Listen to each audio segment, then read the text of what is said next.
কি করছো?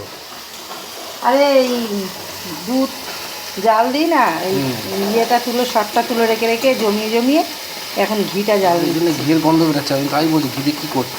হ্যাঁ, এই জন্য এটা জাল দিচ্ছি। জাল দিয়ে এই যে ঘিটা উঠছে,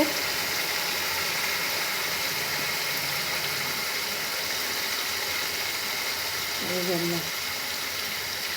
দুধের সর জমিয়ে জমিয়ে এই করছো? হ্যাঁ, অনেকটা দুধ জাল দিই তো। খাটি কি সুন্দর সেন্ট বেরোচ্ছে গেছে। বেরোবে তো, ঘি বানিয়ে খেলে তো ভালোটাই পাওয়া যায়, কোনো জিনিস বানিয়ে খেলে তো অরিজিনালটাই পাওয়া যায়। আর দোকানে কি অত অরিজিনাল? অনেকটা বেরিয়েছে, বন্ধুরা এত সুন্দর সেন্টও ভালো বেরিয়েছে। সেন্ট তো ঘিয়ের, অরিজিনাল ঘিয়ের একটু সেন্টটা ভালো বেরোয়।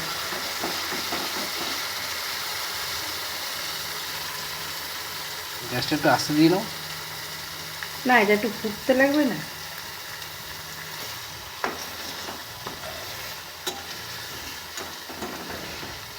যতটা ছানা জমাতে পেরে, মানে এই সর জমাতে পেরেছি ততটাই হবে। হ্যাঁ, অনেকটাই হয়ে যাবে দেখছি। মানে এইভাবে ঘি তৈরি করে একদম। তাও তো আমরা যেভাবে করছি এটা একদম বাড়ির, মানে নিজেরা করছি বলে ভালো। আর ওখানে তো কিছু না কিছু নিশ্চয়ই মেশায়, নাহলে এত ঘি সাপ্লাই হয় কি করে? সে তো ঠিক। তারা তো শুধু, তারা হয়তো অন্য কিছু দেয়, ক্রিম ট্রিম যাই হোক। সেন্ট বেরোচ্ছে ঘিয়ের, কিন্তু এটা কিন্তু গন্ধটা কিন্তু অন্যরকম। কিরকম? ঘিয়েরই গন্ধ, কিন্তু গন্ধটা একটু অন্যরকম। একটু নাড়াতে হবে। এটা যত লেগে লেগে যাবে, ওই যে সাইডগুলো দেখো লেগে লেগে যাচ্ছে, এরকম যত লেগে লেগে যাবে তত ইয়েটা হবে, তত ঘিটা বাড়বে, ঘিটা হবে। এইগুলোও যে এই যে বাটির সাইডে যেগুলো হয়েছে, এইগুলোও এরকমই হয়ে যাবে।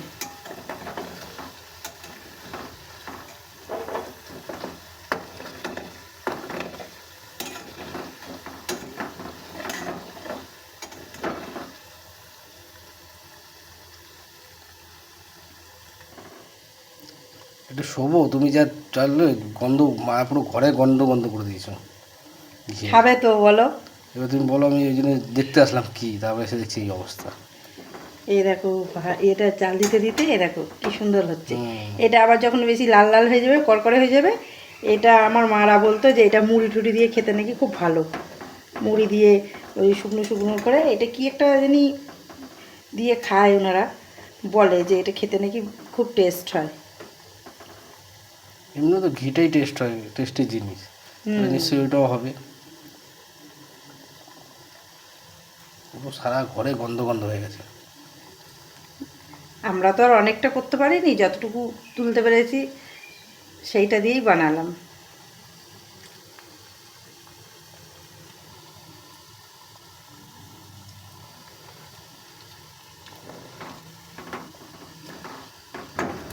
হয়ে গেছে তো? একদম হয়ে গেছে, গ্যাসটা অফ করে দিলাম। তুমি কী করবে, এটাকে ছাকবে? হ্যাঁ, ছেঁকে নেবো, একটু ঠান্ডা হোক, তারপর ছেঁকে নেবো।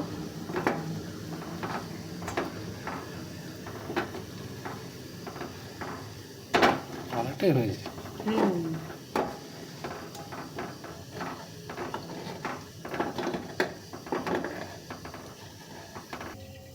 বাবা, ভালোই ঘি হয়ে গেছে। হ্যাঁ, কেন আমি বেশি তো না, এই জন্য ছেঁকনি দিয়েই ছেঁকে নিলাম।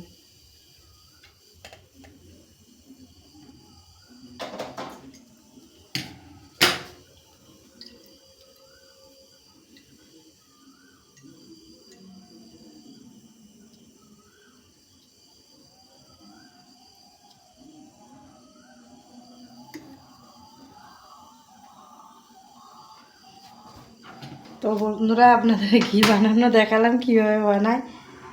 তো আপনারাও এইভাবেই বাড়িতে দুধ আনলে এইভাবেই সর তুলে রেখে রেখে তারপরে এরকমভাবে বানাবেন আমার মতন করে, তো ভালোই পাবেন ঘিটা, খেতেও দেখবেন ভালো লাগবে। খাঁটি বলতে যেরকম আমরা দুধটা এনেছি তাতে তো আর আমরা সেইভাবে কিছু দিইনি, দোকানে তো অনেক রকম কিছু দিয়েই সেটা বিক্রি করে। তো ঠান্ডা হয়ে গেলে কাঁচের সিজে দিতে লাগবে। গরম বলে আমি এর মধ্যে ছেঁকতে দিয়ে দিলাম। তো বন্ধু অনেকটা হয়েছে। হুম, তো ঠান্ডা এইভাবেই আপনারা বানাবেন। ঠান্ডা হয়ে গেলে কাছে বাটিতে রাখবে বুঝলো। কাছের শিশিতে রাখবো।